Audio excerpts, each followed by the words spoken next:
कृष्ण कहते हैं, अतीत का शोक मत करो और ना ही भविष्य की चिंता करो।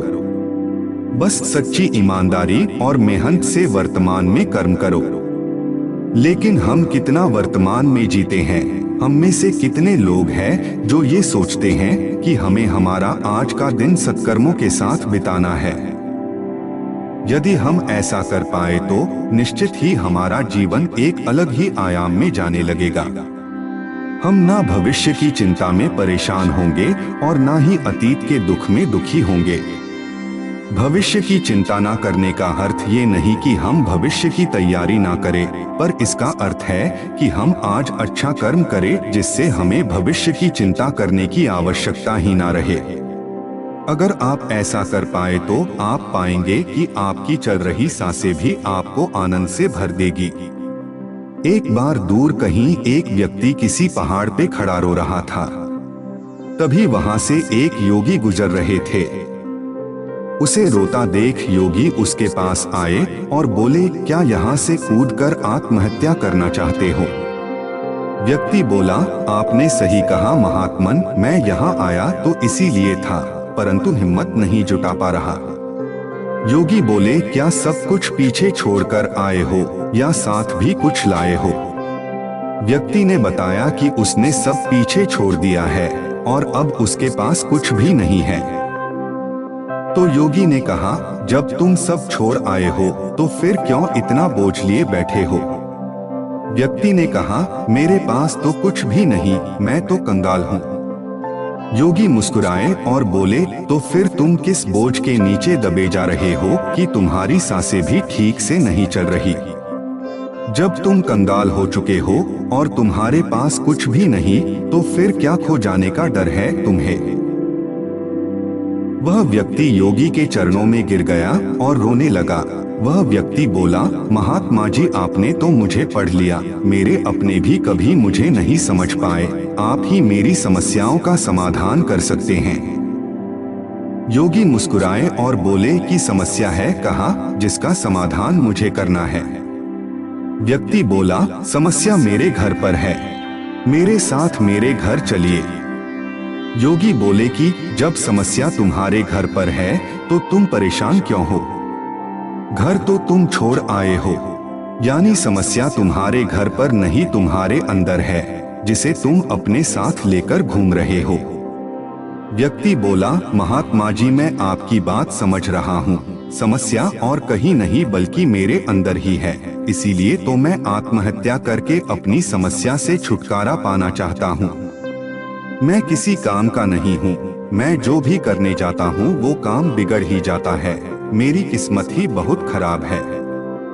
योगी ने उसकी किस्मत में क्या समस्या है ये जानना चाहा तो वो व्यक्ति बोलने लगा कि मैंने अपने परिवार से कुछ पैसे लेकर व्यापार शुरू किया, लेकिन मेरा व्यापार ठीक नहीं चला। शुरू में मेरे परिवार ने मेरा साथ दिया, परंतु समय के साथ जैसे जैसे मुझे व्यापार में नुकसान होने लगा, मेरे परिवार वाले भी मेरा साथ छोड़ने लगे। मैं ये सब उन्हीं के लिए तो कर रहा था, परंतु वो भी मुझी पे सारा दोष डालने लगे। मुझे भी उनकी बात सही लगती है। मेरा एक मित्र है, उसने भी मेरे साथ ही व्यापार शुरू किया और उसका व्यापार बहुत अच्छा चल रहा है। वो जब भी मेरे घर आता है वो अपने चल रहे व्यापार की बातें करता है।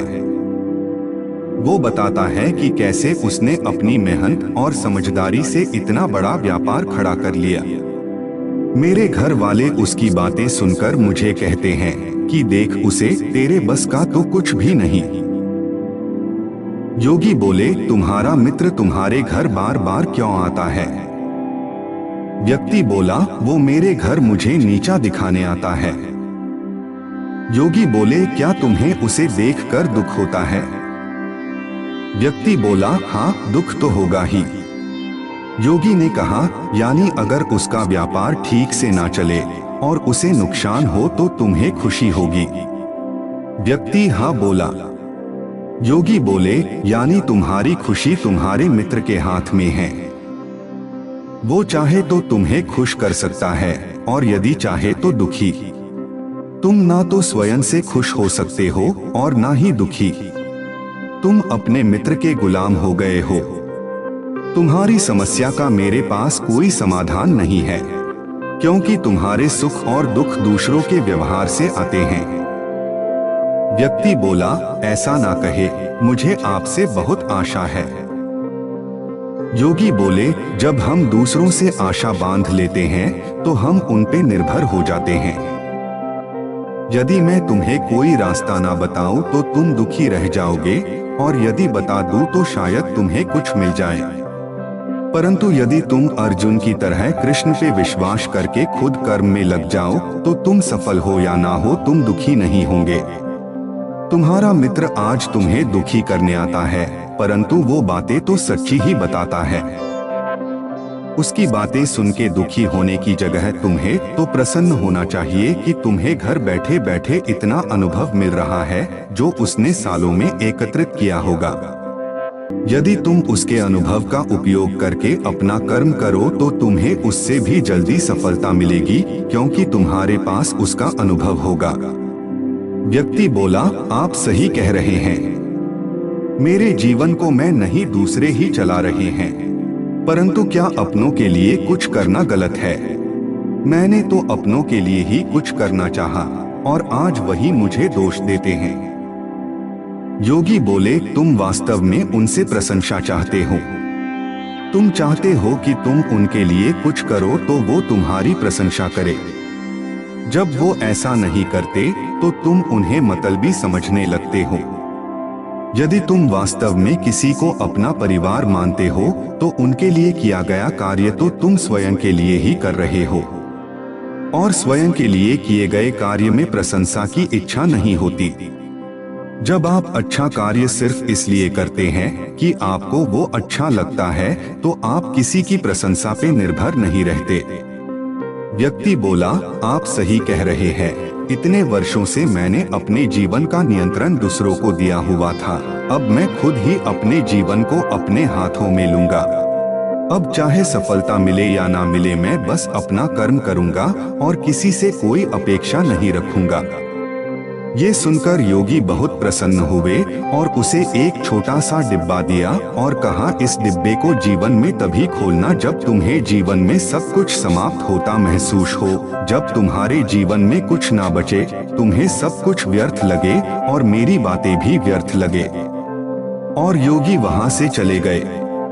उस व्यक्ति ने फिर से मेहनत शुरू की और कुछ ही वर्षों में बहुत अमीर हो गया। उसका विवाह हो गया, बच्चे भी हो गए। परंतु समय कभी एक जैसा नहीं रहता। उसके राज्य पर आक्रमण हो गया। वो अपना राज्य और सारा धन छोड़कर अपने परिवार के साथ भागने को विवश हो गया। उसके पास अब 2 वक्त का खाने को तक नहीं बचा। उसके बच्चे भूख से रोते रहते, पर उसके पास योगी का दिया वो डिब्बा था जिसे वो हमेशा अपने पास रखता था। उस व्यक्ति ने उस डिब्बे को खोला तो उसमें सोने का एक सिक्का और एक कागज था। व्यक्ति ने वो कागज खोला तो उसमें लिखा था, ये समय भी बीत जाएगा। व्यक्ति को समझ आ गया कि समय एक जैसा नहीं रहता। उस सोने के सिक्के से उस व्यक्ति ने फिर से काम शुरू किया और भी ज्यादा सफल हो गया। इसलिए श्री कृष्ण ने कर्म का सिद्धांत दिया है। समय तो बदलता रहेगा, उसमें आप कुछ नहीं कर सकते, परंतु कर्म करना आपके हाथ में है। इसलिए अपने कर्म पे विश्वास रखिए।